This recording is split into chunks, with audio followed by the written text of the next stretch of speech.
में है, सेंटर में है। लेकिन अगर एग्जाम्पल लिया जाए हाइड्रोजन और क्लोरीन का, तो यहाँ पर इस शेड इलेक्ट्रॉन पेयर को अट्रैक्ट करने की टेंडेंसी किसकी ज्यादा है भाई? क्लोरीन की। तो क्लोरीन की ज्यादा है, हाइड्रोजन की कम है।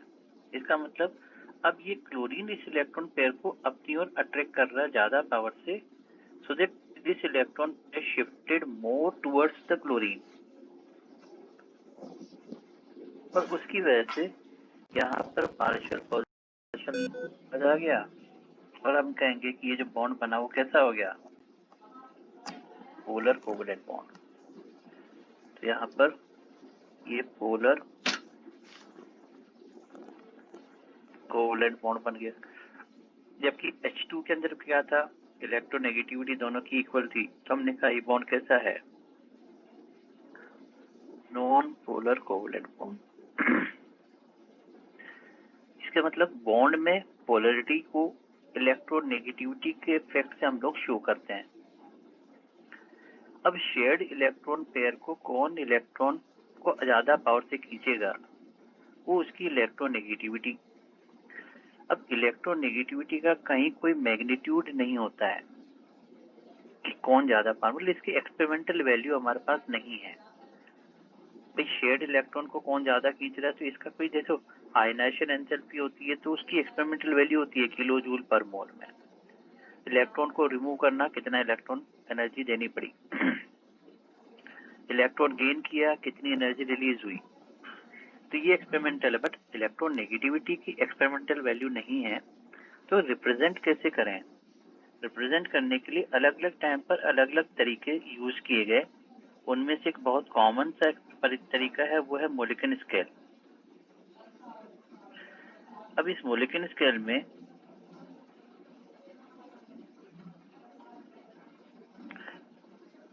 मोलिक्यूलर ने सजेस्ट किया कि भाई जो आयोनाइजेशन, जिस एलिमेंट की हम बात कर रहे हैं, उस आयोनाइजेशन की आयोनाइजेशन एंथैल्पी, मतलब पहला इलेक्ट्रॉन रिमूव करने के लिए फर्स्ट आयोनाइजेशन एंथैल्पी प्लस जो उसकी इलेक्ट्रॉन गेन एंथैल्पी है फर्स्ट, उसका डिवाइडेड बाय 2। तो ionization enthalpy plus electron gain enthalpy divided by 2 करके उन्होंने एक स्केल बनाया जिसको हम कहते हैं मोलिक्यूलर स्केल। लेकिन अभी जो हम लोग यूज करते हैं वो कौन सा स्केल यूज करते हैं इलेक्ट्रोनेगेटिविटी का? Polling scale. Polling scale. तो यहाँ पॉलिंग स्केल, तो यहाँ पर हमने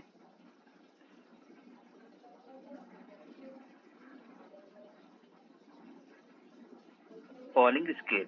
अब पॉलिंग स्केल में क्या कहा कि जो मोलिक्यूलर स्केल से जो इलेक्ट्रोनेगेटिविटी आ रही है उसको डिवाइड कर दिया 2.8 से, तो उससे बन गया पॉलिंग स्केल की इलेक्ट्रोनेगेटिविटी। अब ये जो 2.8 से डिवाइड किया, तो क्या अपन इसको ये कह सकते हैं कि it is equals to ionization enthalpy plus electron gain enthalpy divided by 2 divided by 2.8। तो डिवाइडेड बाय 2 इंटू 2.8 कितना हो गया? 5.6। इसका मतलब ये जो हमें आई है ये मिली है ionization enthalpy plus electron gain enthalpy divided by 5.6। यहाँ जो आयनाइजेशन एंथैल्पी और इलेक्ट्रॉन गेन एंथैल्पी है वो इलेक्ट्रॉन वोल्ट की टर्म में है। जो आयनाइजेशन एंथैल्पी और इलेक्ट्रॉन गेन एंथैल्पी है ये इलेक्ट्रॉन वोल्ट की टर्म में है।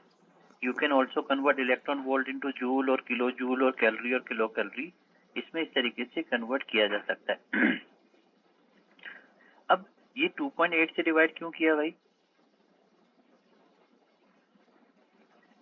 तो हम इसको कहते हैं कि it is arbitrarily assigned molecular scale में 2.8 से डिवाइड करके पॉलिंग स्केल। तो यहाँ पर कोई न्यूमेरिकल वैल्यू, एक्सपेरिमेंटल वैल्यू नहीं थी, तो हमने कहा भी उन्होंने हाईएस्ट इलेक्ट्रोनेगेटिविटी असाइन कर दी फ्लोरीन को। कितनी असाइन किया था फ्लोरीन की वैल्यू? 4। तो अब ये 4 जो वैल्यू असाइन किया है वो उन्होंने कहा आर्बिट्रली। तो अगर मैं यहाँ पे कहता हूँ कि इलेक्ट्रोनेगेटिविटी के अंदर जो पीरियोडिसिटी है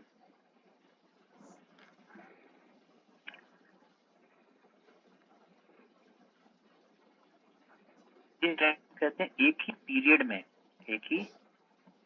में लेफ्ट टू राइट जाने पर इलेक्ट्रोनेगेटिविटी क्या होगी, इंक्रीज या डिक्रीज? इंक्रीज हो रही है। और एक ही ग्रुप के अंदर टॉप टू बॉटम जाने पर इलेक्ट्रोनेगेटिविटी क्या हो रही है, डिक्रीज हो रही है। तो अब एक काम करते हैं, यहाँ पर हमने पीरियड के लिए lithium, beryllium, boron, carbon, nitrogen, oxygen, fluorine, और इस तरफ ले लेते हैं हम फ्लोरीन, क्लोरीन, ब्रोमीन, आयोडीन। ठीक है, तो देखिए यहाँ पर हाईएस्ट वैल्यू तो दे दिया था किसको, फ्लोरीन को, कितना 4.0। सेकेंड हाईएस्ट कौन सा है भाई, कितना, ऑक्सीजन 3.5, इसकी होगी 3, 2.5, 2, 1.5, 1। तो ये लेफ्ट राइट जाने पर इंक्रीज हो रही है। क्लोरीन के बाद क्लोरीन की कितनी हुई, 3, ब्रोमीन की 2.8, आयोडीन की 2.5। तो हम कह रहे हैं कि लेफ्ट राइट जाने पर इंक्रीज हो रही है, टॉप टू बॉटम जाने पर डिक्रीज हो रही है। ये इसकी इलेक्ट्रोनेगेटिविटी का, और तो इस इलेक्ट्रोनेगेटिविटी से मेनली हमें जो पता चलता है वो है बॉन्ड में पोलैरिटी। और बॉन्ड में पोलैरिटी का यूज क्या होता है, तो हम कहते हैं ऑर्गेनिक केमिस्ट्री की जो रिएक्शंस हैं और रिएक्शंस का मैकेनिज्म है, उस मैकेनिज्म को हम लोग कहते हैं ड्यू टू इलेक्ट्रोनेगेटिव डिफरेंस, ये इलेक्ट्रॉन पेयर इस तरफ शिफ्ट हुआ, यहाँ नेगेटिव चार्ज आया, यहाँ इलेक्ट्रोफाइल अटैक करेगा, वहाँ न्यूक्लियोफाइल अटैक करेगा, और रिएक्शन की मैकेनिज्म को एक्सप्लेन करने के लिए हम लोग इसको यूज करते हैं, मेजरली इसका ये यूज है। तो ये इलेक्ट्रोनेगेटिविटी वाला पार्ट आपको समझ में आया सब लोगों को, नोट किया सबने? Yes sir. तो 4 मेजर प्रॉपर्टीज हैं, atomic radius, ionization enthalpy, electron gain enthalpy और इलेक्ट्रोनेगेटिविटी। ये चारों फिजिकल प्रॉपर्टीज के अंदर इनके हमने पीरियोडिक ट्रेंड्स देखे। सिमिलर पैटर्न पर अब अगर मैं ये कहूं कि केमिकल प्रॉपर्टीज में पीरियोडिक ट्रेंड्स, तो अब मैं लिख रहा हूं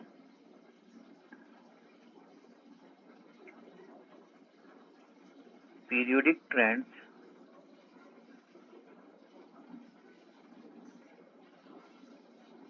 इन केमिकल प्रॉपर्टीज।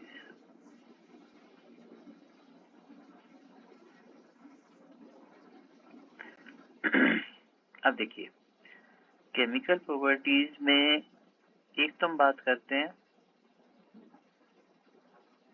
वैलेंसी और वैलेंस इलेक्ट्रॉन्स।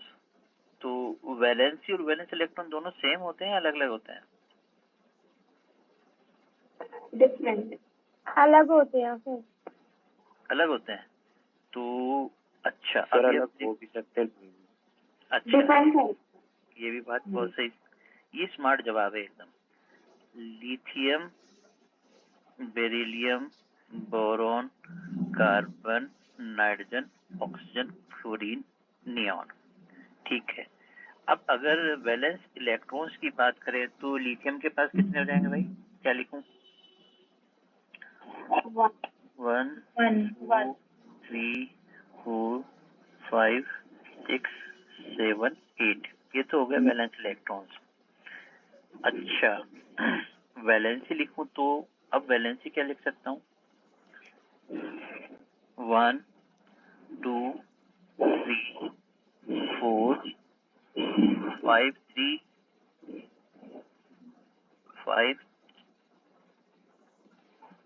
3, 2, 6, 1, 7, 0, 8। तो इसको मैं काउंट तो 5, 3 की जगह में 3, 5 लिखता हूँ।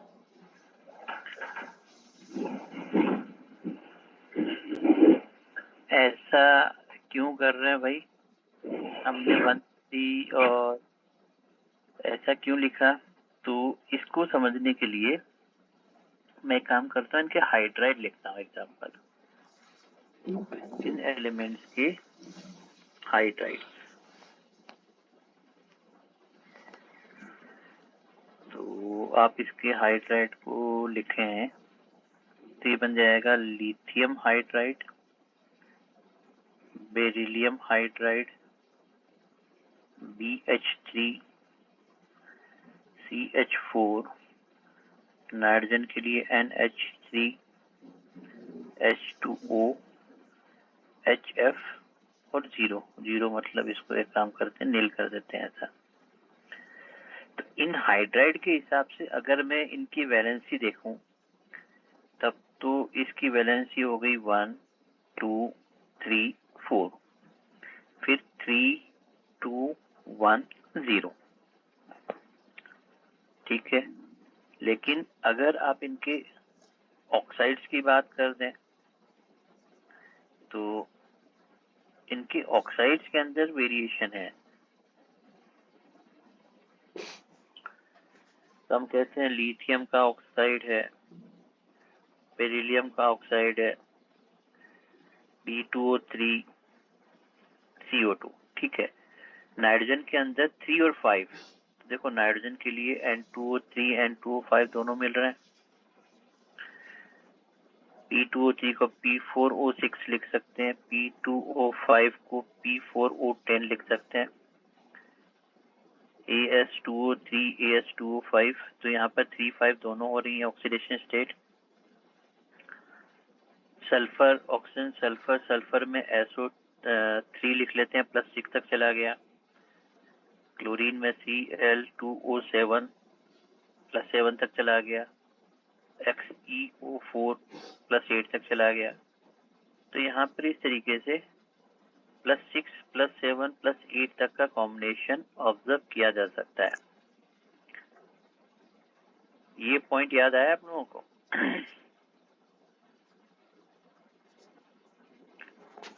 अरे कहाँ चले गए भाई सब? Yes sir. Yes sir. Yes sir. ठीक है। अच्छा अब मुझे ये बताओ, अगर इनके ऑक्साइड की नेचर, ऑक्साइड्स की नेचर की कुछ बात करें तो जो फर्स्ट सेकंड ग्रुप के जो एलिमेंट्स है इन टाइप के ऑक्साइड की नेचर बेरिलियम को छोड़ देता हूँ, ठीक है। लिथियम हो गया, सोडियम हो गया, कैल्शियम ऑक्साइड हो गया, बेरियम ऑक्साइड हो गया, बेरिलियम को छोड़ देते हैं। तो इनके ऑक्साइड की नेचर बेसिक होती है। बेरिलियम को क्यों छोड़ दिया भाई? एम्फोटेरिक होती है, ठीक है। बीच के अंदर फिर जो इधर आ रहा है बोरोन के बाद एल्यूमिनियम Al2O3 या Ga2O3, इनमें स्लाइटली एसिडिक बेसिक का मिक्सचर क्या हो गया, तो हम कहते हैं एम्फोटेरिक हो। और उसके बाद में इस तरफ जाने पर इनकी नेचर एसिडिक, और इस तरफ जाएंगे और स्ट्रॉन्ग एसिडिक हो गया। तो क्या मैं इसको जनरल ट्रेंड में ये कह सकता हूँ कि एक ही पीरियड में, ऑक्साइड्स की बात करें, एक ही पीरियड में लेफ्ट टू राइट जाने पर इनकी ऑक्साइड में बेसिक नेचर क्या होती जा रही है? डिक्रीज। और एसिडिक नेचर क्या कहें तो? एसिडिक नेचर इंक्रीज हो रही है। चलो अब इसको ट्रेंड हम ये बनाते हैं एक ही ग्रुप के अंदर, एक ही ग्रुप में top to bottom. Top to bottom जाने पर इसकी बेसिक नेचर क्या होती है?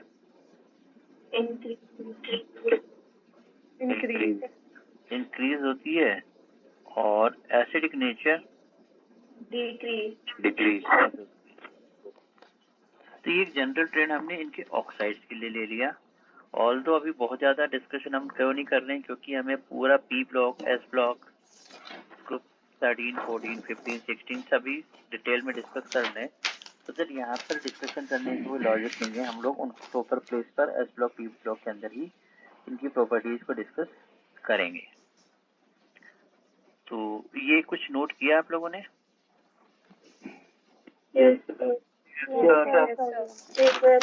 सर एक बार ऊपर कर देना। अभी शो करता हूँ भाई, क्योंकि एक ही जना नोट कर रहा है जिसने कहा कि ऊपर कर देना, बाकी तो शायद स्क्रीनशॉट लेते हैं क्या? क्या नोट करते हैं? सर कर लिया। नोट करते हैं, अरे आप अरे नोट कर लेते हैं। अरे वाह, काफी स्पीड है आप लोगों की, गजब गजब। तो लास्ट में रह रहा है। अभी कर देते हैं बेटा, इसको मैं शो करता हूँ नीचे, लीजिए।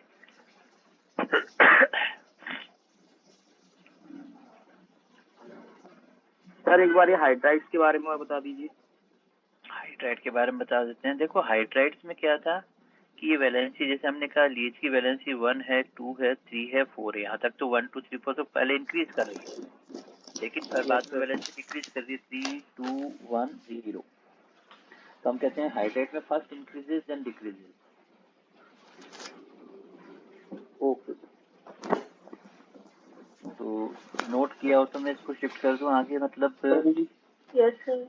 अच्छा, एक प्रॉपर्टी और याद आई जिसको हम कहते हैं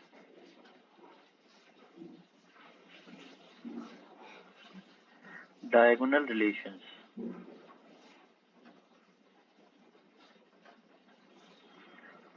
ये डायगोनल रिलेशनशिप में जैसे मैंने एग्जांपल लिया कि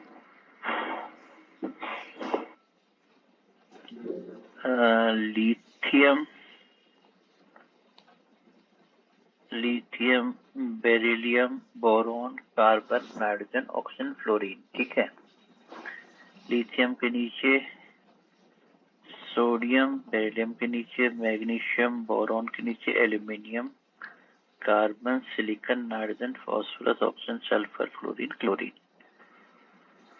ठीक है, अब देखिए, अब क्या है, जैसे हम कहते हैं डाउन टू ग्रुप जाने पर साइज क्या होता है भाई? इंक्रीज। डाउन टू ग्रुप जाने पे साइज होता है इंक्रीज। इंक्रीज। ठीक है, लेफ्ट टू राइट जाने पे साइज क्या होता है? डिक्रीज। अब अगर हम डायगोनल जाए तो साइज क्या होगा? इंक्रीज। लगभग सेम रहेगा। देखो डाउन द ग्रुप जाने पर इंक्रीज हो रहा है, ठीक है, लेफ्ट राइट जाने पर डिक्रीज हो रहा है, डायगोनल जाने पे मैं कहता हूँ क्रीज। क्रीज मतलब भी इन और डी जो भी लगा दो, दोनों का हाइब्रिड कर दिया तो बन गया क्रीज, मतलब नियरली सेम। तो अब लिथियम और मैग्नीशियम का साइज नियरली सेम है। अब लिथियम अपने ग्रुप के बाकी मेंबर से डिफरेंट बिहेवियर शो करता है, जिसको हम कहते हैं एनोमलस बिहेवियर। लेकिन डायगोनली मैग्नीशियम से कुछ प्रॉपर्टीज उसकी सिमिलर होती है, इसको हम कहते हैं डायगोनल रिलेशन। बेरिलियम की प्रॉपर्टी अपने ग्रुप के बाकी मेंबर से डिफरेंट है थोड़ी, लेकिन मैग्नीशियम की प्रॉपर्टी एल्यूमिनियम से सेम है। और बोरोन की प्रॉपर्टी सिलिकॉन के साथ सेम होती है। केवल ये तीन कॉम्बिनेशन ही ऐसे हैं जिनको आप डायगोनल रिलेशंस कहते हैं। और सबसे ज्यादा कॉमन कौन से होते हैं? लिथियम मैग्नीशियम में ज्यादा सिमिलरिटीज है, कॉमन फीचर ज्यादा है। उसके बाद बेरिलियम एल्यूमिनियम में फीचर थोड़े और कम हुए, बोरॉन सिलिकॉन में और कम हुए, उसके बाद वो फीचर्स और ज्यादा कॉमन नहीं आते हैं। तो केवल ये तीन कॉम्बिनेशन ही डायगोनल रिलेशंस कहलाते हैं। इसका रीजन क्या होता है, क्यों कहते हैं भाई, क्यों होता है? आयनिक साइज और रेडियस का चार्ज बाय साइज डेंसिटी। बिल्कुल सही। तो इसको आप ये कह सकते हैं, it is due to nearly same charge by radius ratio. ये जो चार्ज बाय रेडियस का जो रेशियो आ रहा है, इसको अगर कॉमनली एक वर्ड यूज करता हूं तो इसको कॉमनली हम कहते हैं पोलराइजिंग पावर।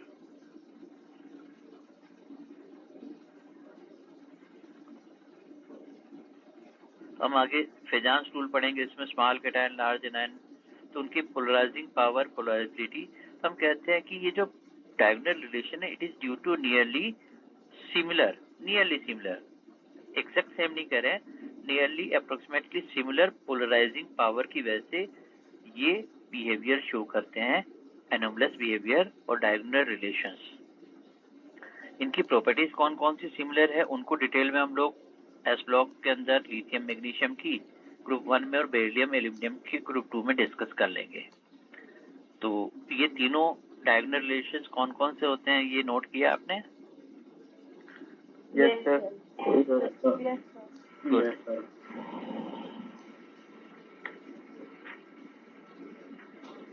तो अब इसके बाद नेक्स्ट जो पोर्शन इसमें आता है, देखो हमने पहले एटॉमिक स्ट्रक्चर पढ़ा था कि एटम के बारे में पता चले, फिर इनकी कुछ पीरियोडिक ट्रेंड्स हमने देख लिए।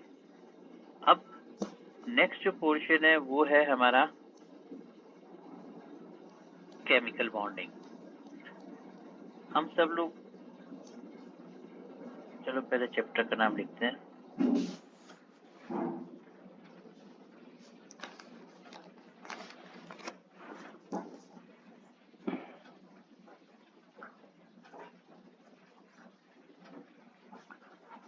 देखो केमिकल बॉन्डिंग की शुरुआत ऐसे करते हैं कि noble gases, inert gases, helium, neon, argon, krypton, xenon, वो मोनो एटॉमिक फॉर्म में एग्जिस्ट कर रही है। मतलब उन्होंने कंपाउंड्स नहीं बनाए, वो एटम की फॉर्म में एग्जिस्ट कर रही है। तो उसमें ऐसा क्या खास है कि वो स्टेबल है एटॉमिक फॉर्म में? उसका इलेक्ट्रॉनिक फील्ड है, उनका इलेक्ट्रॉनिक कॉन्फ़िगरेशन। तो एक्सेप्ट हीलियम बाकी सभी एलिमेंट्स के इलेक्ट्रॉनिक कॉन्फ़िगरेशन को ऑब्जर्व करने पर समझ में आया कि उनके वैलेंस शेल में NS2 NP6 का कॉम्बिनेशन था। इसका मतलब वैलेंस शेल में 2 + 6 8 इलेक्ट्रॉन्स अगर हैं तो उसको कह दिया भी इसका ऑक्टेट पूरा है। और ये ऑक्टेट पूरा होने की वजह से उसमें स्टेबिलिटी आ गई। तो इसी के ऑक्टेट रूल कह दिया कि भाई जो एलिमेंट जिसका ऑक्टेट पूरा हो जाएगा उसमें स्टेबिलिटी आ जाएगी।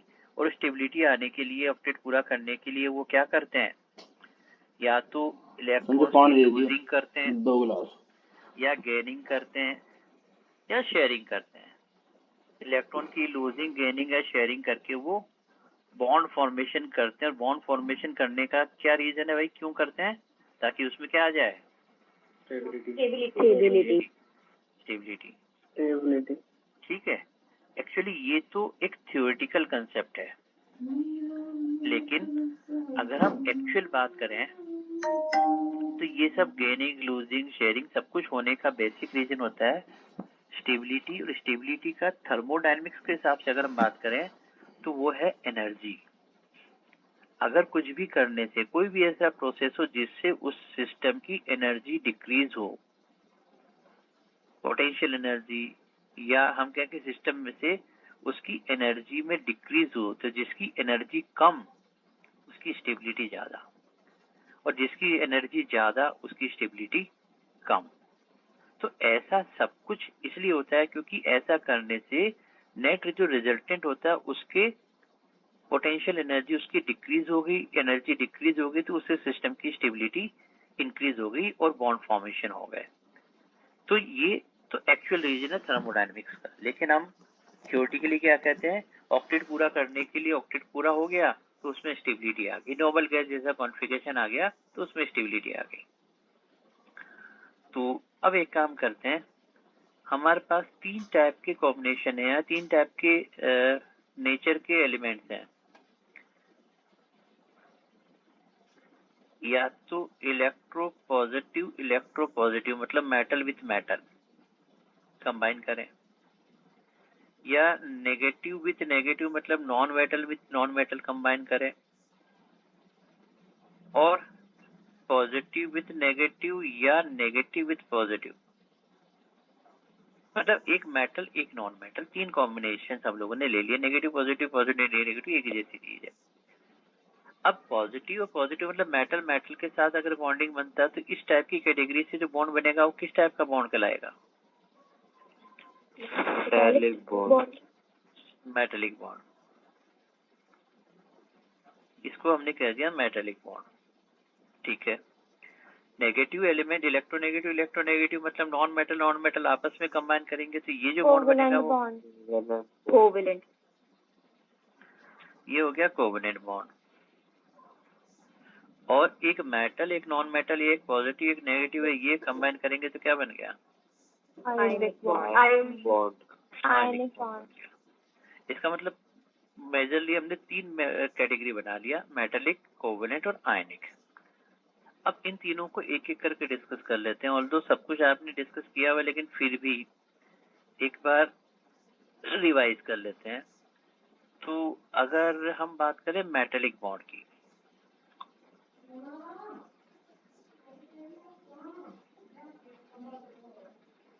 मेटेलिक बॉन्ड को एक्सप्रेस करने के लिए एक बहुत कॉमन पैटर्न है, वो कहलाता है electron sea model. Metallic bond को इलेक्ट्रॉन सी मॉडल से हम एक्सप्लेन करते हैं, हेल्प से समझाते हैं। इसमें ऐसा एक रिप्रेजेंट करते हैं भाई, इसमें ये है पॉजिटिवली चार्ज्ड, ऐसे बीच बीच में पॉजिटिव बना देते हैं, और इन पॉजिटिव चार्ज्ड पार्ट को क्या कहते हैं, क्या नाम देते हैं? कर्नेल्स।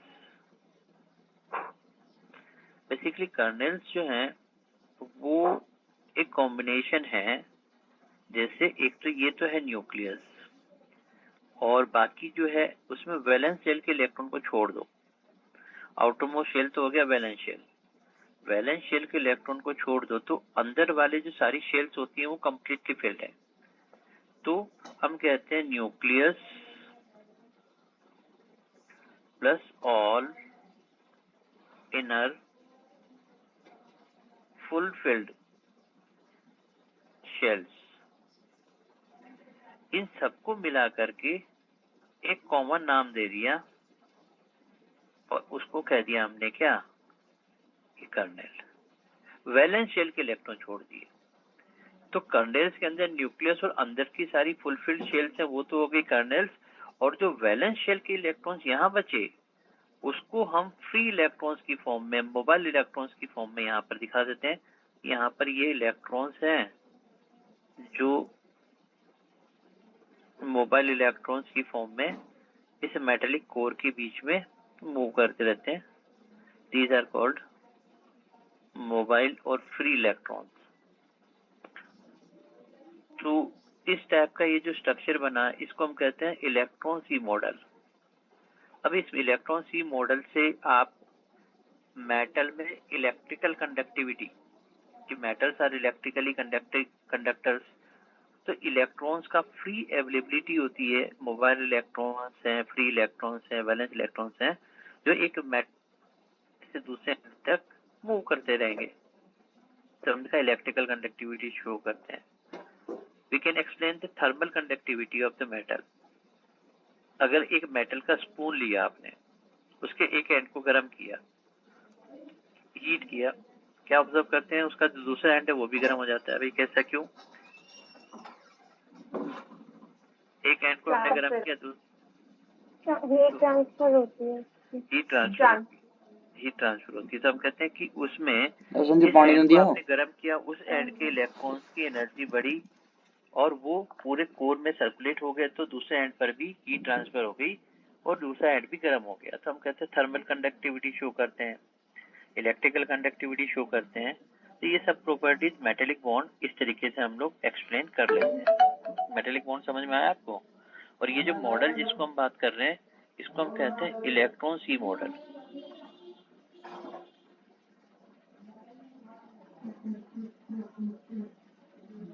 सी ऑफ इलेक्ट्रॉन, ये इलेक्ट्रॉन सी मॉडल कहलाता है। ये नोट किया आपने?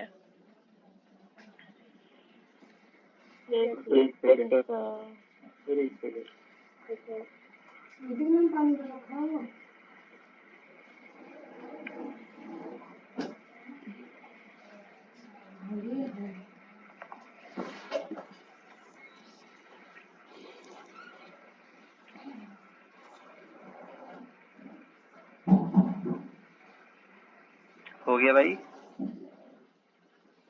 Okay yes sir. ओके। अब जो सेकेंड पैटर्न था वो है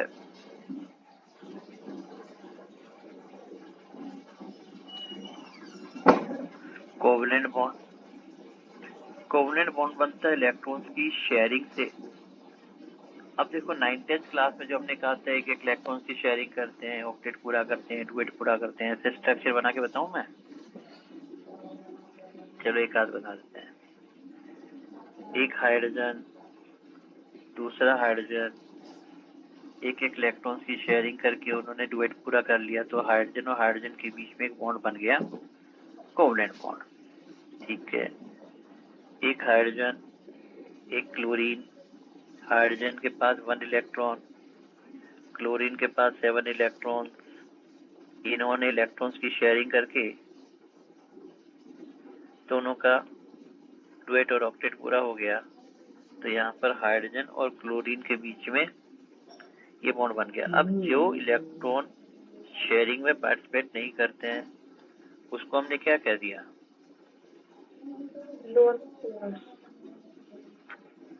अनशेयर्ड इलेक्ट्रॉन पेयर या लोन पेयर भी कहते हैं।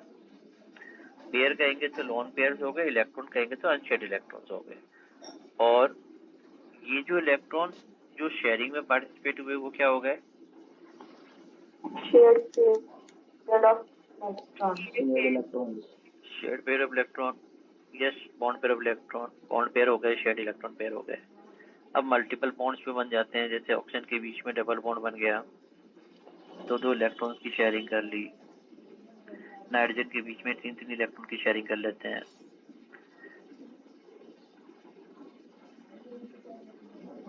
तो इस टाइप के कॉम्बिनेशन आप लोगों ने 9th क्लासेस में भी किए होंगे। तो ऑक्सीजन के बीच में डबल बॉन्ड बना। Yes sir. ठीक है, अब स्ट्रक्चर में एक इम्पोर्टेंट चीज है, कैलकुलेशन में कभी कभी पूछते हैं फॉर्मल चार्ज।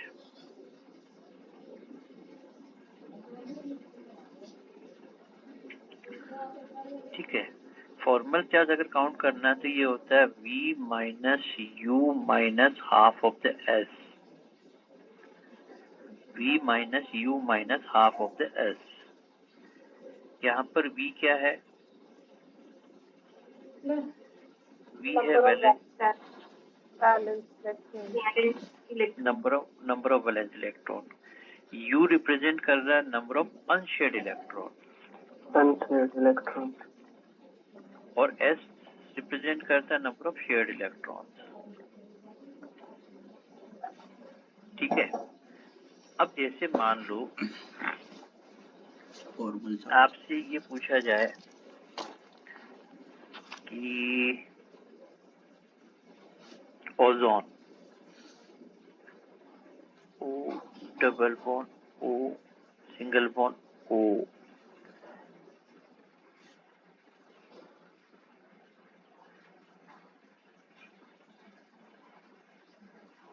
ये ओजोन का स्ट्रक्चर है।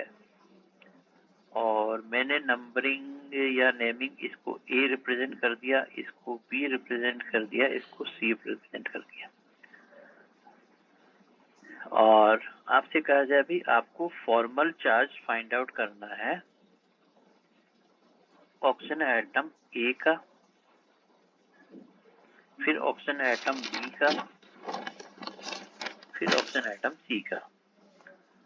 तो अगर मुझे ऑक्सीजन एटम A का फॉर्मल चार्ज निकालना है तो क्या करें, क्या फॉर्मूला कैसे लगाए?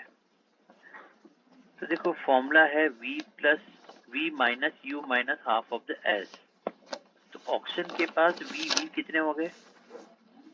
6। ठीक है, माइनस U है अनशेयर्ड इलेक्ट्रॉन, तो अनशेयर्ड इलेक्ट्रॉन कितने दिख रहे हैं आपको? 4। क्योंकि यहाँ पे लोन पेयर नहीं देखना, अनशेयर्ड इलेक्ट्रॉन्स देखने हैं। Minus half of the S, कितने इलेक्ट्रॉन्स की शेयरिंग कर रखी है? तो 2 बॉन्ड है, इसका मतलब 4 इलेक्ट्रॉन्स की शेयरिंग कर रखी है। तो ऑक्सीजन एटम A पर फॉर्मल चार्ज कितना आ गया? 0। 0 0 0 हो गया। ठीक है, तो अभी मैंने इसको कह दिया भी ऑक्सीजन एटम फॉर्मल चार्ज तो हो गया 0। ठीक है, चलिए अब oxygen atom B, oxygen atom B पर अगेन वैलेंस तो 6 है, अनशेड कितने हैं 2 minus half of the shared, shared कितने हैं भाई, इधर 2 बॉन्ड इधर बना रखे हैं, एक कितना बना रखा है, तो हाफ इंटू 6। तो अब ये कितना चार्ज आ गया इस पे, +1 +1। अब oxygen atom C, oxygen atom C पर कितना चार्ज आ जाएगा, तो 6 valence electron -6 unshared minus half into 2, ये हो गया -1। तो अब यहाँ पर हमने कहा कि ऑक्सीजन एटम ए पर फॉर्मल चार्ज है 0, ऑक्सीजन एटम बी पर फॉर्मल चार्ज है +1 और ऑक्सीजन एटम सी पर फॉर्मल चार्ज है -1। अब एक्चुअली ये जो फॉर्मल चार्ज होता है वो एक हाइपोथेटिकल आर्बिट्ररी चार्ज है, और ये फॉर्मल चार्ज जो प्लस माइनस आ रहा है ये भी शो कर रहा है कि यहाँ पर एक कोऑर्डिनेट बॉन्ड है, यहाँ पर क्या है। अच्छा ये बताओ मुझे, हाइड्रोजन जो होता है वो मोनोवेलेंट, डाइवेलेंट, ट्राइवेलेंट कैसा होता है, मोनोवेलेंट। ऑक्सीजन को क्या कहते हैं, oxygen divalent, nitrogen trivalent, carbon tetravalent. ठीक है, अब देखिए यहाँ पर ऑक्सीजन की वैलेंसी कितनी आ रही है ओजोन में, 3। अरे 3 बॉन्ड बना रखे हैं ना ऑक्सीजन बी पे, देखो कितने बॉन्ड बना रखे हैं, 3 बॉन्ड बना रखे हैं। तो यहाँ पर ये अपनी नॉर्मल वैलेंसी से एक वैलेंसी ज्यादा शो कर रहा है, नॉर्मल वैलेंसी से एक वैलेंसी ज्यादा शो कर रहा है। तो जो एक्स्ट्रा वैलेंसी है वो क्या है उसके अंदर, कोऑर्डिनेट बॉन्ड है, कोऑर्डिनेट बॉन्ड है। तो यहाँ पर ये जो प्लस माइनस चार्ज आ रहा है वो प्लस माइनस चार्ज से हम कोऑर्डिनेट बॉन्ड को भी यहीं पे डिस्कस कर लेता हूँ। देखो मैं यहाँ पे कहता हूँ, देखना समझना, coordinate covalent bond, coordinate covalent bond, और इसको और कॉमनली क्या कहते हैं, डेटिव बॉन्ड कहते हैं। ठीक है, अब नॉर्मली बॉन्ड जो बनता है एक एक इलेक्ट्रॉन्स की शेयरिंग से, हम एग्जांपल लेते हैं अमोनिया NH3। अब NH3 में ये जो 3 बॉन्ड बना रखे हैं ये तो एक एक इलेक्ट्रॉन की शेयरिंग से, और एक इसके पास लॉन पेयर है, ये अनशेड इलेक्ट्रॉन पेयर है जो इसने शेयरिंग में पार्टिसिपेट नहीं किया। ठीक है, अब देखो इधर है मेरे पास H+, H+ के पास कितने इलेक्ट्रॉन है भाई, 0। लेकिन उसके पास एक vacant orbital 1s orbital vacant रखा हुआ है। यस।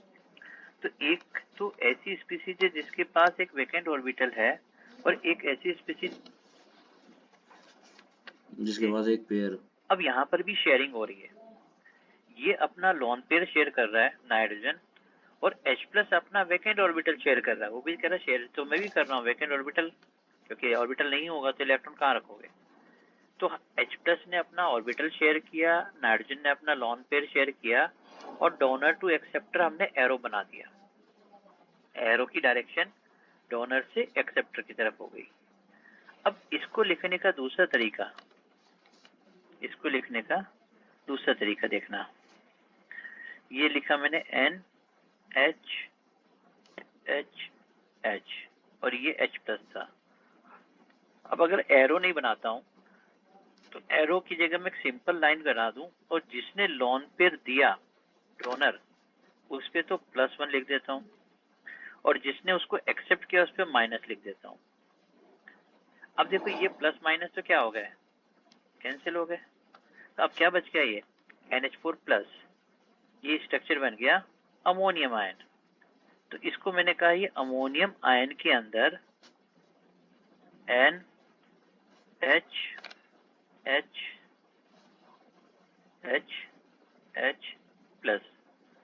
अब अमोनियम के आयन के अंदर देखो नाइट्रोजन की वैलेंसी भी थोड़ी देर पहले क्या बताई थी आपने, 3, नाइट्रोजन ट्राइवेलेंट। लेकिन ये नॉर्मल वैलेंसी से एक वैलेंसी ज्यादा शो कर रहा है, नाइट्रोजन नॉर्मल वैलेंसी से एक वैलेंसी ज्यादा शो कर रहा है। तो एक्स्ट्रा वैलेंसी आ रही है, वो क्या है, कोऑर्डिनेट बॉन्ड। आइडेंटिफाई करने का एक सिंपल सा लॉजिक ये होता है कि अगर एलिमेंट अपनी नॉर्मल वैलेंसी से एक वैलेंसी ज्यादा शो कर रहा है तो जो एक्स्ट्रा बॉन्ड होता है it is due to coordinate bond. और ये प्लस माइनस, जो प्लस होता है वो डोनर टू एक्सेप्टर एरो बना करके या तो एरो बनाओ या प्लस माइनस लगा दो। तो अब यहाँ पर देखो ये जो आपने कोऑर्डिनेट बॉन्ड बनाया है उसके अंदर ऑक्सीजन एटम बी और ऑक्सीजन एटम सी के बीच में प्लस माइनस है। अगर मैं इसको ऐसा रिप्रेजेंट करने की बजाय थोड़ा सा चेंज करके लिखूं, कैसे, मैंने इसको लिखा ये ऑक्सीजन एटम ए, ये बी, ये सी, ये डबल बॉन्ड आ गया, एक ये एरो यहाँ पर आ गया, और बाकी जो जो अनशेड इलेक्ट्रॉन थे वो ऐसे थे जैसे रह गए। तो यहाँ पर या तो मैं एरो लगाऊं तो ये ऐसे बन जाएगा डोनर से एक्सेप्टर, या एरो की जगह प्लस माइनस आ जाएगा, एक पे +1 चार्ज एक पे -1 चार्ज। तो फॉर्मल चार्ज जो प्लस माइनस होता है वो कोऑर्डिनेट बॉन्ड को भी रिप्रेजेंट करता है। तो इस ऑक्सीजन एटम बी और सी के बीच में क्या है, एक कोऑर्डिनेट बॉन्ड है। ये पॉइंट समझ में आया बेटा आप लोगों को? Yes sir. अब देखिए कोऑर्डिनेट बॉन्ड में मैंने इसको कहा कोऑर्डिनेट कोवेलेंट बॉन्ड, मतलब समझना, अभी मेरे पास ये जो 3 बॉन्ड थे ये वाले 1, 2 एंड 3, ये तीनों बॉन्ड तो एक एक इलेक्ट्रॉन्स की शेयरिंग से बना है। फोर्थ वाला जो पिंक वाला बॉन्ड है ये 1, ये 2, ये 3, लेकिन फोर्थ जो बॉन्ड है वो कोऑर्डिनेट बॉन्ड बना, एक ने डोनेट किया, एक्सेप्ट किया। Up to the formation of bond, जब तक बॉन्ड बन रहा था तब तक तो हम कहेंगे ये डोनर है ये एक्सेप्टर है, लेकिन जब ये बॉन्ड बन गया after formation of this bond it is treated as normal covalent bond. ये जो कोऑर्डिनेट बॉन्ड भी होता है वो नॉर्मल कोवलेंट बॉन्ड की तरह ही ट्रीट करते हैं। बनने के बाद अब आप नहीं बता सकते कि 4 में से कौन सा नॉर्मल था कौन सा कोऑर्डिनेट था। चारों की बॉन्ड लेंथ, बॉन्ड एनर्जी, सभी बॉन्ड की जो प्रॉपर्टीज होती हैं वो सबकी सेम होती है। इसलिए ये जो कोऑर्डिनेट बॉन्ड होता है ये भी एक कोवलेंट बॉन्ड का ही टाइप है। Up to the formation of bond ये डिफरेंट है, बॉन्ड बनने के बाद ये नॉर्मल कोवलेंट बॉन्ड की तरह ही ट्रीट करते हैं, इसीलिए हमने क्या लिखा, कोऑर्डिनेट कोवलेंट बॉन्ड। बात समझ में आई है? तो कोऑर्डिनेट बॉन्ड भी कोवलेंट बॉन्ड की तरह ही ट्रीट होता है after the formation of bond. उसके बाद में हम डिस्टिंग्विश नहीं कर पाएंगे कि इसमें से कौन सा नॉर्मल था कौन सा कोऑर्डिनेट था, सबकी प्रॉपर्टी सेम रहती है। ये पॉइंट समझ में आया भाई सब लोगों को? Yes sir. ठीक है। अब देखिए हमने कहा भाई इलेक्ट्रॉन की गैरिंग, लूजिंग, शेयरिंग करके ये ऑक्टेट पूरा करने की कोशिश हुई। तो अब यहाँ पर कुछ लिमिटेशंस है ऑक्टेट रूल की। तो अभी हम कह रहे हैं limitations of octet rule.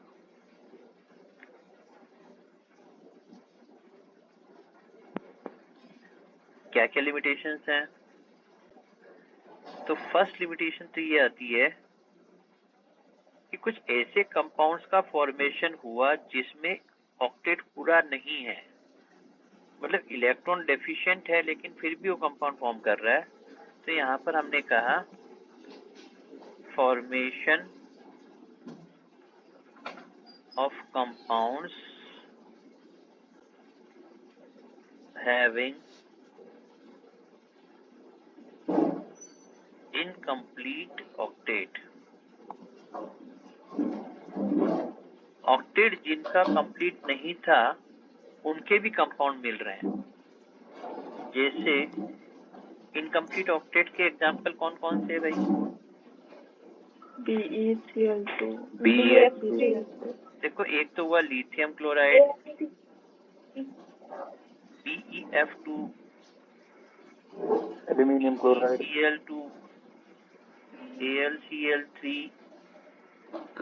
BF3, BeCl3। इन सब के अंदर यहाँ देखेंगे तो ओनली इसके पास 2 इलेक्ट्रॉन्स है, यहाँ पर आप करेंगे तो 4 इलेक्ट्रॉन्स है, यहाँ पर आप करेंगे तो 6 इलेक्ट्रॉन्स हैं, 6 इलेक्ट्रॉन्स हैं, 6 इलेक्ट्रॉन्स हैं, 4 इलेक्ट्रॉन्स हैं। ऑक्टेट पूरा नहीं है but they form the compounds जिनमें इनकम्प्लीट ऑक्टेट था फिर भी कंपाउंड बन रहे हैं। तो ये सभी इसके इनकम्प्लीट ऑक्टेट के एग्जांपल्स हो गए। ठीक है, अब कुछ में तो ऑक्टेट पूरा नहीं था, कुछ में ऑक्टेट से ज्यादा मिल रहा है। तो हमने सेकेंड एग्जांपल लिखा formation of compounds having more than octet को हम कहते हैं सुपर ऑक्टेट या एक्सटेंडेड ऑक्टेट।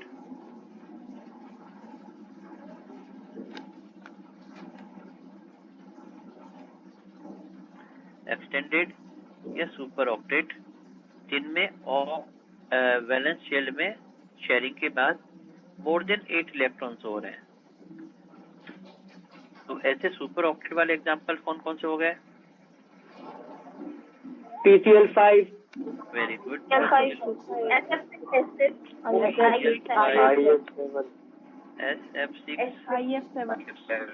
IF7।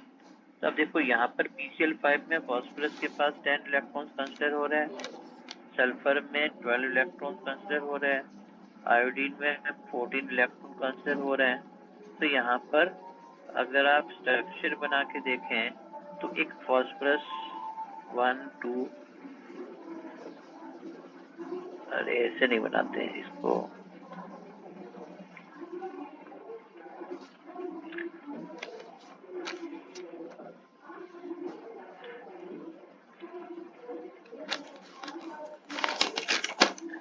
इलेक्ट्रॉन्स हो गए सल्फर के पास, 12 इलेक्ट्रॉन्स हो गए आयोडीन के पास 14, मोर देन ऑक्टेट हो गए। तो ये सुपर ऑक्टेट हो गया।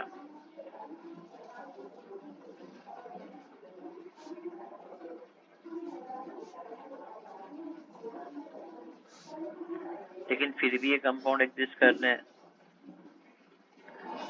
क्यों कर रहे हैं भाई ऐसा? स्टेबल है। स्टेबल है। क्यों स्टेबल है? अरे बताया तो था, एनर्जी। एनर्जी, हाँ इनमें एनर्जी। अरे भाई जब ये बॉन्ड फॉर्मेशन करते हैं तो सिस्टम के अंदर एनर्जी डिक्रीज होती है, एनर्जी डिक्रीज हो रही है तो स्टेबिलिटी उनकी इंक्रीज हो रही है। तो इस तरीके से आप उनको एक्सप्लेन कर सकते हैं कि अगर स्टेबिलिटी बढ़ेगी एनर्जी कम होगी तो स्टेबिलिटी बढ़ेगी। ये पॉइंट समझ में आया आपको? Yes sir. अब जिनसे कंपेयर कर रहे थे, किनसे? ऑक्टेट रूल कहाँ से शुरू हुआ था? Helium, neon, argon, noble gases से।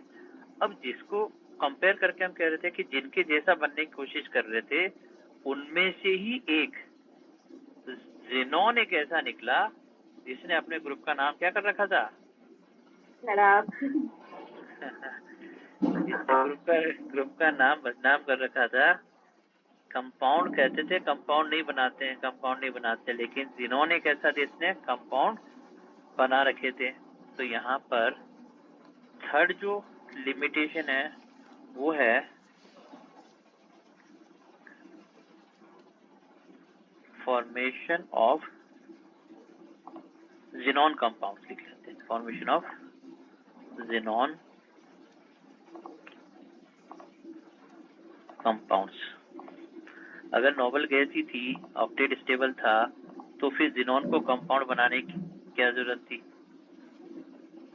xenon के कंपाउंड एग्जिस्ट करते हैं XeF2, XeF4, XeF6, XeO3, XeO2F2, XeOF4।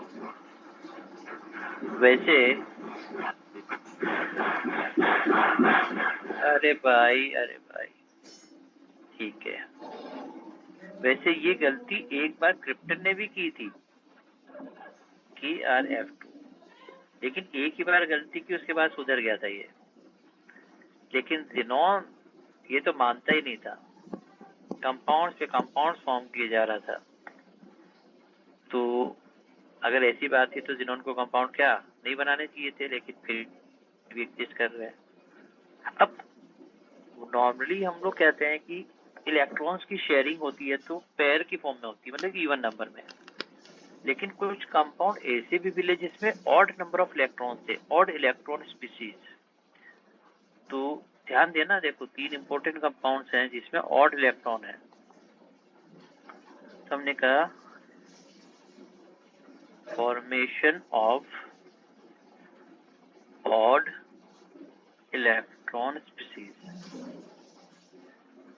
तो कौन बताएगा भी ऑड इलेक्ट्रॉन वाली कौन कौन सी स्पीशीज है? NO इलेक्ट्रॉन स्पीशीज,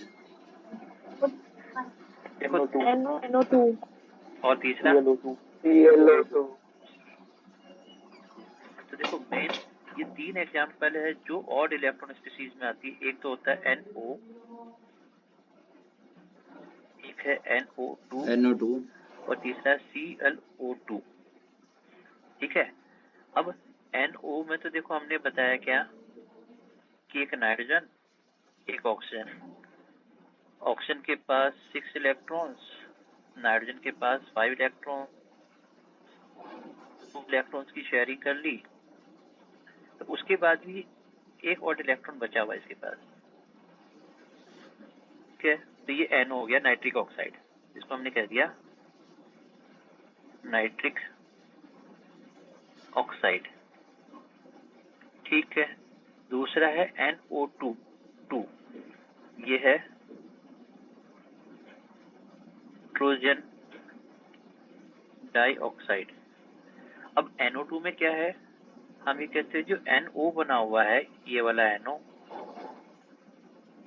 इसका ये जो इलेक्ट्रॉन पेयर था, ये लॉन पेयर की फॉर्म में ऑक्सीजन के साथ कोऑर्डिनेट बॉन्ड बना लेते हैं। इसको ऑक्सीजन के साथ शेयर कर दिया, तो NO का ये लॉन पेयर इधर चला गया, कोऑर्डिनेट बॉन्ड बना लेते, एक और इलेक्ट्रॉन अभी बचा हुआ है इसके पास। तो NO2 भी unpaired electron, odd electron species हो गई। और तीसरा है ClO2। देखो क्लोरीन के पास 7 थे, 2 इधर ऑक्सीजन के साथ शेयर कर दिया, 2 ऑक्सीजन के साथ शेयर कर दिया, 2 लॉन पेयर की फॉर्म में रह गए, एक ऑड इलेक्ट्रॉन। तो देखो यहाँ पर ClO2 ये भी ऑड इलेक्ट्रॉन स्पीशीज है। तो ये 3 एग्जाम्पल हैं जो ऑड इलेक्ट्रॉन स्पीशीज के लिए बहुत सी बार पूछे जाते हैं, डिस्कस किए जाते हैं। और ये जो नाइट्रिक ऑक्साइड है NO, बहुत सी बार इस NO को 3 इलेक्ट्रॉन बॉन्ड भी कहा जाता है। NO का जो स्ट्रक्चर है ना, उसको 3 इलेक्ट्रॉन बॉन्ड भी कहते हैं। कैसे? देखो वैलेंस बॉन्ड थ्योरी के हिसाब से इलेक्ट्रॉन्स को ऐसे डॉट और क्रॉस बना के करते हैं, लेकिन अब इस ऑड इलेक्ट्रॉन को कैसे रखें, उसको रखने के लिए एक स्ट्रक्चर बनाया गया। कैसा? ऐसा, ये N, ये O और ऑक्सीजन के 2, नाइट्रोजन का 1, ये 3 इलेक्ट्रॉन यहाँ पर ऐसे बना दिए। तो बहुत सी बार इस NO के स्ट्रक्चर को 3 इलेक्ट्रॉन बॉन्ड भी कहा जाता है। 3 electron bond is present in NO। और अगर 3 सेंटर्ड 2 इलेक्ट्रॉन बॉन्ड का है तो 3C2E बॉन्ड किसमें मिलता है? BH2 B2H6 B2H6 B2H6 B2H6 diborane, ठीक है। तो डाइबोरेन वाला जो होता है वो 3 सेंटर्ड होता है, 2 इलेक्ट्रॉन बॉन्ड होता है, और ये 3 इलेक्ट्रॉन बॉन्ड की नाम फेमस है इसके लिए, NO के लिए, ठीक है। तो इस तरीके से ये ऑक्टेट रूल की लिमिटेशंस हो गई। नोट किया भाई सबने? यस सर, यस सर कर लिया। ठीक है। अब थर्ड जो पैटर्न था जिसके अंदर एक इलेक्ट्रॉन लूज कर रहा है एक गेन कर रहा है, तो उसको हम कह रहे हैं आयनिक बॉन्ड, इलेक्ट्रोवैलेंट बॉन्ड। तो देखिए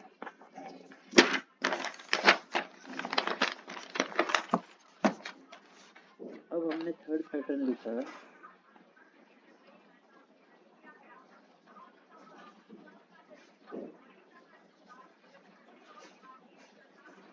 आयनिक बॉन्ड। और आयनिक बॉन्ड को समझने के लिए सबसे बढ़िया एग्जांपल कौन सा है भाई? NaCl सबको यही पसंद आता है, सोडियम क्लोराइड। तो देखो NaCl के लिए एक सोडियम अपना एक इलेक्ट्रॉन लूज कर रहा है, गैसेस कैटायन बन गया। क्लोरीन के पास एक इलेक्ट्रॉन कम था, इलेक्ट्रॉन गेन करके Cl माइनस बन गया, इलेक्ट्रॉन गेन एंथैल्पी हो गई, इसका भी ऑक्टेट पूरा हो गया, और Na प्लस और Cl माइनस मिल करके ये बन गया NaCl का सॉलिड। सोडियम के पास एक इलेक्ट्रॉन ज्यादा था, मैं अगर 9th वाले पैटर्न से लिखूं तो इसको कहता हूं 281 था, इसने अपना एक इलेक्ट्रॉन लूज कर दिया, इट बिकम्स 28। एक इलेक्ट्रॉन लूज करके खुश है ये, चलो चलो अच्छा हुआ, ऑक्टेट पूरा हो गया, ऑक्टेट कंप्लीट। क्लोरीन के पास 287 थे, एक इलेक्ट्रॉन गेन करके उसका भी ऑक्टेट पूरा हो गया, ये भी खुश हो गया। एक इलेक्ट्रॉन लूज करके खुश है, दूसरा इलेक्ट्रॉन गेन करके खुश है, दोनों एक दूसरे को थैंक यू बोल रहे हैं। जो थैंक यू बोल रहे हैं वो क्या है भाई? Ionic bond. आयनिक बॉन्ड में कैटायन से एनायन के बीच में जो इलेक्ट्रोस्टैटिक फोर्स ऑफ अट्रैक्शन है उसको आप कह रहे हैं आयनिक बॉन्ड। अब आयनिक बॉन्ड अच्छा बने इसके लिए इलेक्ट्रॉन जब लूज कर रहे हैं तो थोड़ी एनर्जी की बात कर लेते हैं। एनर्जी में इलेक्ट्रॉन लूज करने के लिए होती है आयोनाइजेशन एंथैल्पी। तो इलेक्ट्रॉन आसानी से लूज होना चाहिए, मुश्किल से होना चाहिए भाई? आसानी से। इसका मतलब ionisation enthalpy should be low, ionisation enthalpy low होनी चाहिए, इलेक्ट्रॉन इजीली लूज हो जाना चाहिए। इलेक्ट्रॉन गेन करके एनायन बन रहा है, इसको आप कह रहे हैं इलेक्ट्रॉन गेन एंथैल्पी। इलेक्ट्रॉन को गेन करने पर एनर्जी रिलीज हो रही है, तो electron gain enthalpy should be low और हाई।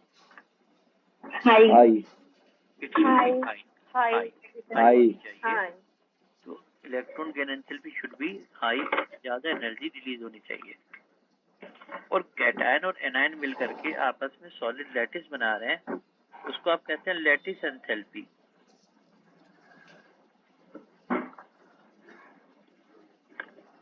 या लैटिस एनर्जी भी कहते हैं, लैटिस एंथैल्पी भी कहते हैं, ये भी एनर्जी रिलीज होती है। तो ये lattice enthalpy it should be low, high.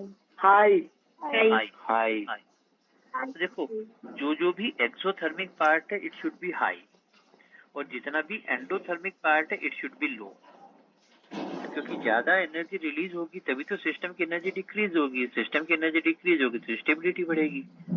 तो जितने भी एक्सोथर्मिक पार्ट है इट शुड बी हाई, और जितने भी एंडोथर्मिक पार्ट है इट शुड बी लो।